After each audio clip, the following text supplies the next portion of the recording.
Hey, how's it going, everybody? If you're new here, welcome in. And if you've been here before, welcome back. I'm Rollshambo, the connoisseur and collector of all things sharp and shiny.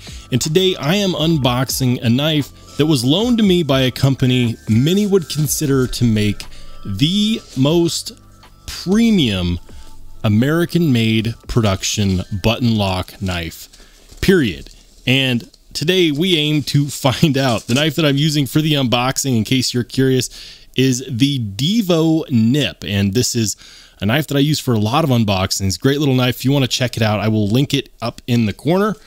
Otherwise, let's check this out. All right, got a little card that says, hey, thanks for taking a look. Absolutely. Inside the box, we got some good packaging. It's a lot of paper. It's a lot of paper. I feel like it's Christmas.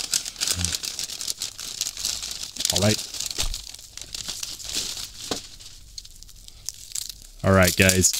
And here it is. A knife that I have been wanting to check out for over a year. This is a knife from a company called Chapman Lake Knives. And some of you may be familiar with them. Some of you may not be. They're an American-made company based out of Indiana. And they make all their stuff in-house because they're a subsidiary of their main company, which makes surgical blades and medical implements. First off, I've never seen a knife pouch like this. That's cool. I actually really appreciate that. I like different, and this is definitely different. I don't know what color they sent me. Ooh. They had to send the purple. How did they know that? How did they know that I liked purple? Check this out. First of all, I want to mention this is not the full review. The full review will, of course, come later. This is just my first impressions and reactions. Something that blows me away. And one of the reasons why I wanted to check this out is that American-made knives are not known for their contouring and chamfering. And this is a knife that has both.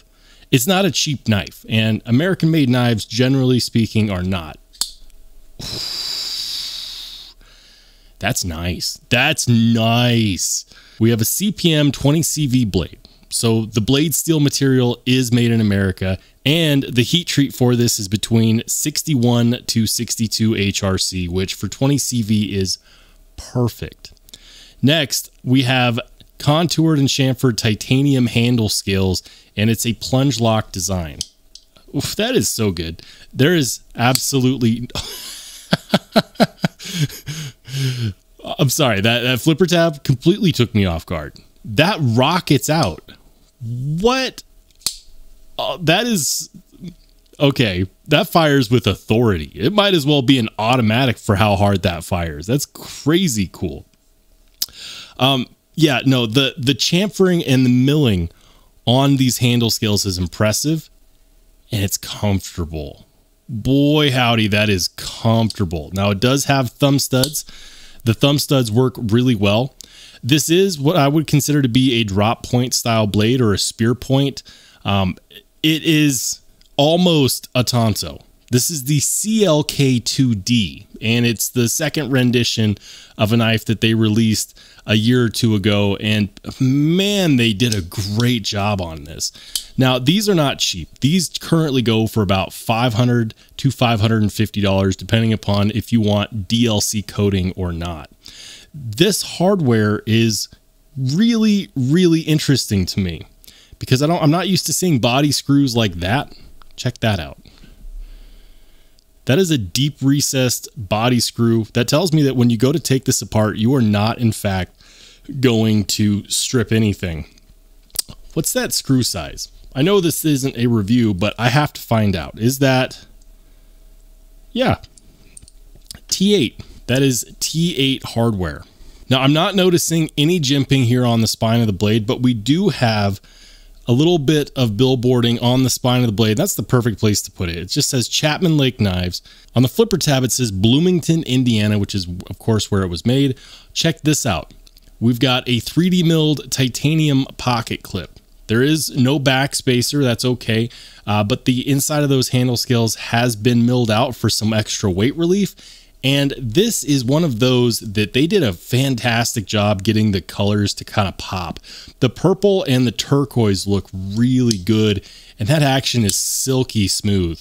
Now, I haven't done a ton of talking with the owners of the business, but when I mentioned to them why I was interested in it, I said that, listen, I don't technically see a whole lot of American-made knives with this level of depth, with this level of detail in the handle scales, with this level of attention to the heat treat. And when you think about all of those things together, $500 for an American-made premium button lock knife is actually pretty fair in my opinion. I think that this is one of those knives that could technically go for a lot more based on the level of machine work that goes into it, the level of detail when it comes to the heat treat and the Rockwell hardness. The blade is a extremely, wow, that is a really deep hollow grind. I like that. I like that a lot. I do wish that there was some jimping here on the back, but we'll forgive them. If you want to choke up on this, you absolutely can. And you get this almost 50-50 finger choil / trigger pull, which is super nice. So you have all the control in the world. How's the lockup? Lockup is solid. I'm not noticing any blade play there. The action is really good. I am noticing that the blade is off-centered a little bit, but I have a feeling that if I were to adjust this pivot a little bit, that we could probably get that to center itself. And there we go, dead center. How's the action? Action is still really good. Again, no blade play whatsoever. That is silky smooth. It indexes really nicely. It's got a very nearly perfect balance point right there behind the flipper tab, and that's right there dead center in the middle, which means that indexing this knife is going to be really, really easy, and it's also going to be one of those knives that you can fidget with more than just the deployment.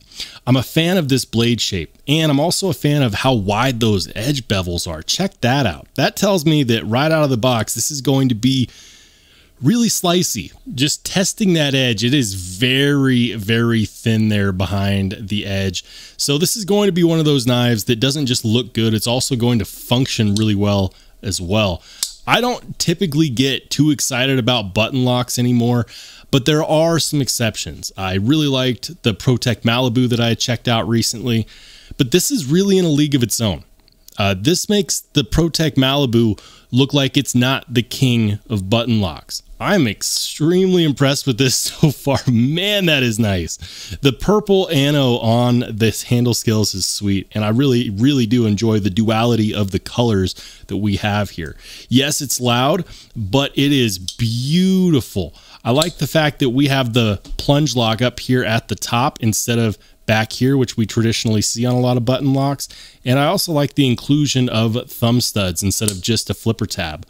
That is nice. That is really nice. Now, I do know that they do have their own proprietary bearing system in here, and they do use caged bearings, but it's a little bit different. And I'll see if I can find some more information on that for my full review. But honestly, I'm super impressed. I think that for 500 bucks, this is actually one hell of a deal for a premium American-made button lock design unlike any other that I have seen.